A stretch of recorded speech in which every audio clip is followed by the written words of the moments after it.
1 to 8 ला कशाने into करायचं आहे 2 ने. 2 8 चा 16, 6 and 1 carry 2 to the 4 plus 1 5. 2 5 6 हा याचा स्क्वेअर रूट सांगा.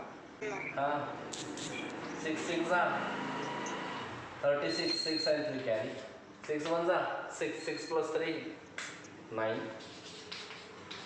1 6 जा 6 and 1 1 जा 1 6 9 plus आलं का.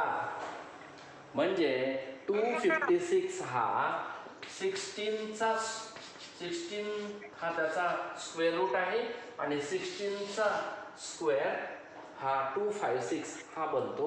आणि म्हणून इथे स्क्वेअर नंबर हा खालील कोणता स्मॉलेस्ट असा नंबर आहे which is the smallest number are to should multiply to the 1 to 8. तर मग तो आहे 2.